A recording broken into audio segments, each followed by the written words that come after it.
Back then, America was a land of determination, steel, sweat, and dreams as vast as the ocean itself. When the Second World War thundered across the globe, the United States faced a challenge unlike anything before. It wasn't just a war of bullets and bombs, but a war of logistics, a war of production, a race to supply freedom itself. The Allied nations needed ships, thousands of them, to move food, ammunition, oil, and hope across the Atlantic. But the German U-boats were tearing through Allied convoys with merciless precision. Merchant vessels were vanishing beneath the waves faster than they could be built. The question was simple. Could America build faster than Hitler could sink? And then, out of nowhere, came a man who wasn't even a shipbuilder. His name was Henry J. Kaiser. Born in upstate New York, Kaiser started life far from the ocean. He wasn't a naval man, nor an engineer by training. He was a dreamer, a contractor, a man who built roads, dams, and dreams out of dust. By the 1930s, he had helped raise icons of American industry: the Hoover Dam, the Grand Coulee, the Bonneville. But when war came, he turned his eyes to the sea. America's shipyards were slow, traditional, bound by old methods, union rules, and complex steelwork that required months, sometimes years, to produce a single cargo vessel. The country needed a revolution, and Kaiser, the man who had poured concrete into canyons, believed he could build ships the same way he built dams, with speed, with innovation, and with an army of ordinary people. In 1940, he proposed a wild idea. He told the United States Maritime Commission that he could build a ship not in months, but in days. Days! They laughed. Shipbuilding was considered a craft, a slow, methodical art passed down from master to apprentice. But Kaiser saw it differently. He saw it as mass production, a process that could be broken down, simplified, and assembled like a giant floating machine. He called it the Liberty Ship. The design itself was simple: a 441-foot cargo vessel capable of carrying 10,000 tons. Not glamorous, not fast, but strong, reliable, and cheap. Each ship would cost about $2 million and could be built with parts prefabricated in sections, then welded together instead of riveted. Welding, that was the breakthrough. It made construction faster, cheaper, and stronger. Kaiser didn't invent welding, but he industrialized it, training thousands of workers, many of them women, to fuse steel plates together with electric precision. Across his shipyards in Richmond, California, and Portland, Oregon, the air hissed with torches and thundered with progress. Men and women worked side by side. Old farmers, young mothers, factory hands, all learning the rhythm of war production.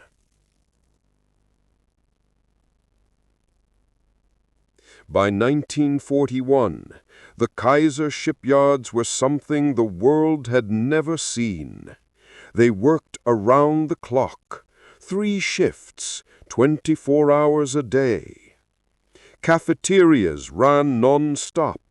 Nurseries cared for the children of women welders. Medical clinics operated inside the shipyards, a first in industrial America. Henry Kaiser believed in taking care of his workers, and that care paid off. His workforce became a family, united by one mission: build ships faster than anyone ever imagined. And oh, they did. In the early days, a Liberty ship took about 244 days to complete. But Kaiser's engineers studied every process, cut every delay, and reimagined every workflow. They built prefabrication lines where ship sections were assembled simultaneously. Cranes lifted massive modules into place like puzzle pieces. The results were staggering. In 1942, they built a ship in 10 days. Then, in just 7. And finally, in a feat that stunned the world, they built the SS Robert E. Peary in 4 days, 15 hours, and 29 minutes. 4 days to build a ship that could cross the Atlantic. Newsreels captured the moment. Crowds cheered as the Peary slid into the water, flags waving, welders still wiping the sweat from their faces. It wasn't just steel that launched that day. It was hope.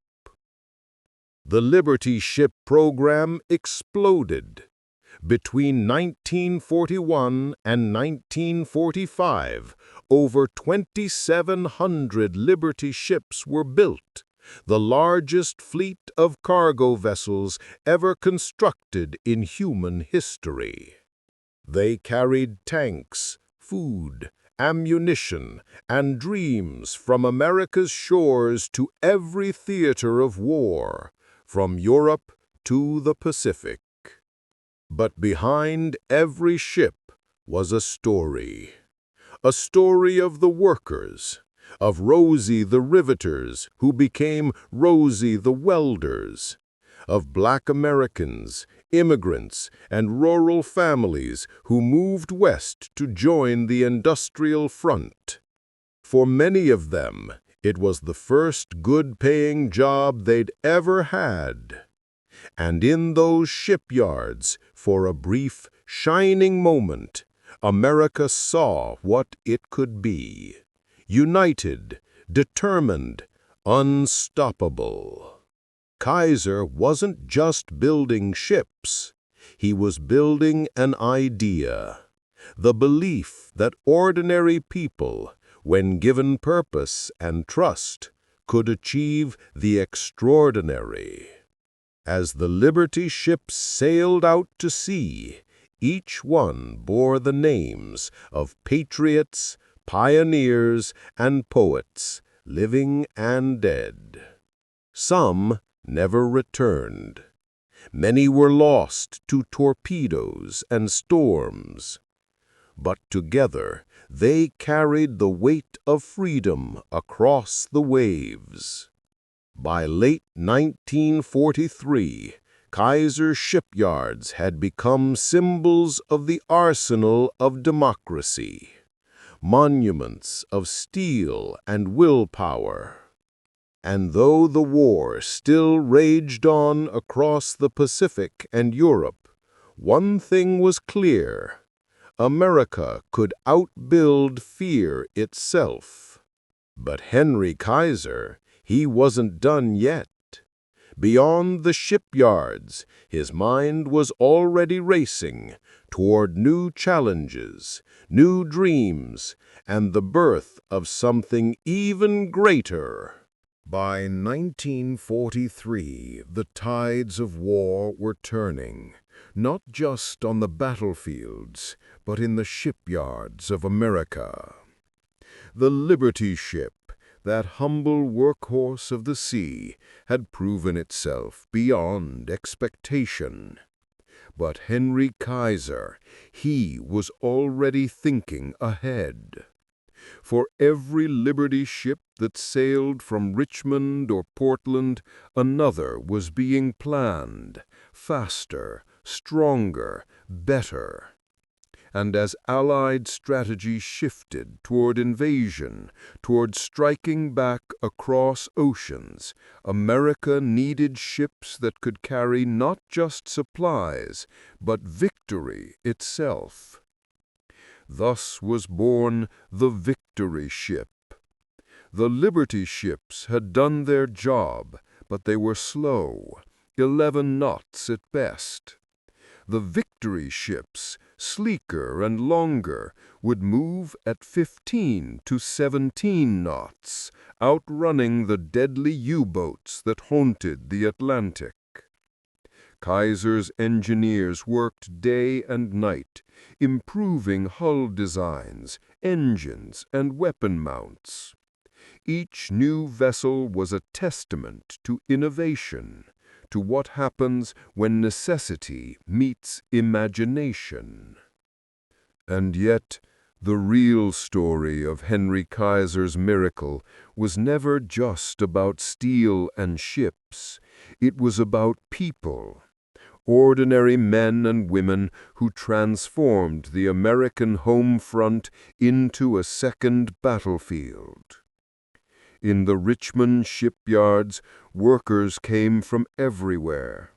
Oklahoma farmers, Texas ranchers, Chicago machinists, Alabama laborers, and New York mothers who traded aprons for welding masks. They came by train, by bus, by hope, answering a call that didn't come from a bugle, but from the heart of a nation. Kaiser built more than shipyards. He built communities.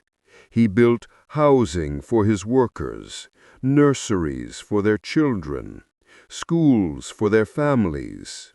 He introduced a revolutionary concept, prepaid medical care, the foundation for what would become the Kaiser Permanente health system. Imagine that, in the middle of war, a man building not only ships for victory, but hospitals for humanity. At the peak of production, Kaiser's shipyards employed over 250,000 workers. 3 shifts, 7 days a week. The rhythm of the torches never stopped.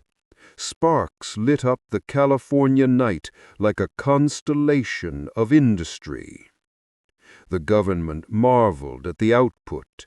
Each yard turned out a ship every few days.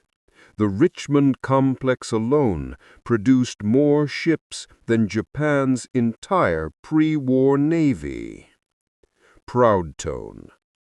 The Liberty ship became a legend, a symbol of what free people could do when united. Across the Atlantic, Winston Churchill called them the bricks of victory. And for every convoy that left an American port, there was a Liberty ship in its midst, steady, unassuming, carrying the weight of freedom. But not every voyage ended in triumph. Many Liberty ships were lost to torpedoes and storms. Thousands of merchant sailors, brave, often unarmed, gave their lives to deliver supplies to Britain, to Russia, to Africa. They sailed into fire and frost, knowing that their odds were thin, yet they went anyway. Their courage matched the steel beneath their feet. By late 1944, with the Allies pushing toward victory in Europe, Kaiser's yards had achieved the impossible. Over 2,700 Liberty ships, 500 Victory ships, and countless auxiliary vessels had joined the Allied fleet. It was the greatest industrial mobilization in human history. And at the center of it all stood Henry Kaiser, the man who had never built a ship before the war began, the man who looked at a nation in fear and said, "We can do it faster." And they did. Kaiser's success wasn't built on genius alone. It was built on faith. Faith in his workers, faith in his engineers, faith in America itself. He treated his workforce with respect, paid fair wages, encouraged innovation at every level. He broke down barriers, hiring women, hiring African Americans, integrating work crews long before the rest of the country dared to. The shipyards became a symbol of equality through effort. Inside those gates, your worth wasn't defined by color or gender. It was defined by how well you could weld a seam or fit a bulkhead. And so, in the glow of molten steel, America glimpsed its better self. The Liberty ships carried that spirit across the seas. Each one had a name: the SS John Brown, the SS Jeremiah O'Brien, the SS Richard Montgomery, names of patriots, teachers, poets, pioneers. They were more than ships. They were floating tributes to American endurance.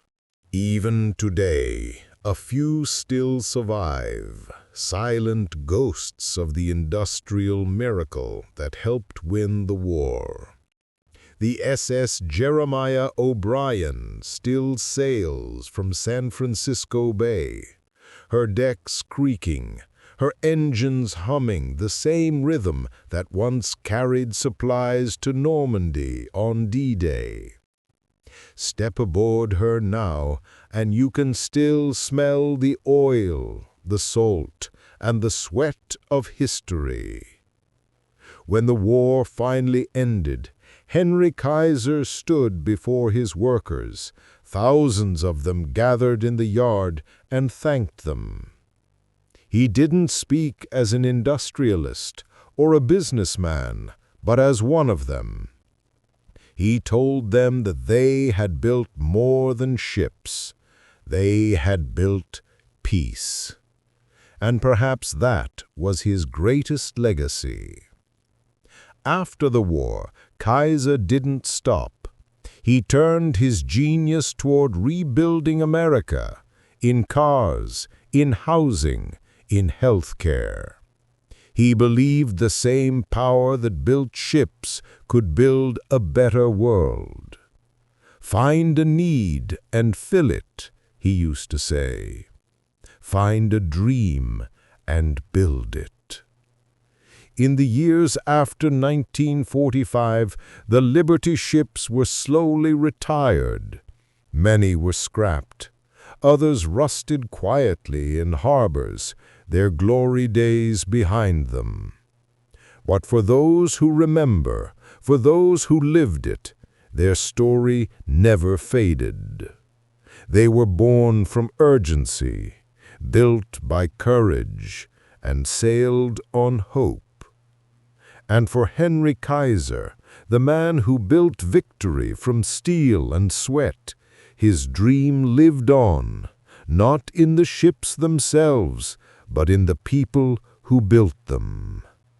The war was over, the shipyards quieted, but the echo of their achievement would carry through the generations, a reminder that when the world needed heroes, America built them. When the guns fell silent in 1945, the world exhaled after 6 long years of thunder. Across the oceans, Liberty ships began returning home, some battered, some broken, and many never to return at all. But for every one lost, 10 more had sailed. They had carried the strength of a nation across waters once ruled by fear. In harbors from New York to San Francisco, rusting hulls stood as silent reminders of what America had achieved. Tens of thousands of welders, engineers, nurses, and dreamers, men and women who had never before touched a ship, had built a fleet that saved the free world. The Liberty ship wasn't beautiful, it wasn't fast, but it was faithful, like the people who built it. And in its simple lines of steel, you could see the courage of a generation who refused to surrender. Henry J. Kaiser, he never called himself a hero. He once said, "I'm just a builder. Give me a challenge, and I'll build the answer." And that's exactly what he did. From the deserts of Hoover Dam to the shipyards of Richmond, from welding torches to hospitals that still bear his name, Kaiser's legacy is written not in stone or steel, but in lives improved, dreams built, and faith restored. He taught a nation that we didn't need to wait for miracles. We could build them ourselves. Today, only a few Liberty ships still sail, museum relics of an age when America's spirit was forged in flame and steel. If you ever stand on the deck of one, like the Jeremiah O'Brien in San Francisco, close your eyes, listen closely, and you might still hear them. The clang of hammers, the hiss of welding torches, the laughter of Rosie the riveters, the heartbeat of a nation that once built a ship every few days, and with it built victory. History often remembers the generals and the battles, but behind every soldier on the front lines there were millions of hands working, sweating, believing, that made victory possible. They didn't wear medals, they wore overalls, and their battlefield was the factory floor. So tonight, as we look back across the decades, let us remember them, the builders of liberty. And let us remember the man who showed them how, Henry J. Kaiser, the builder of victory. If you enjoyed this story, if it reminded you of the greatness ordinary people can achieve when united, then, my friend, don't forget to support this channel. Go ahead, give it a like, share it with someone who loves history as much as you do, and subscribe for more tales of courage, innovation, and humanity from the Second World War. Because every ship, every plane, every quiet act of bravery deserves to be remembered, one story at a time. Until next time, keep your heart steady, your memories alive, and your spirit free.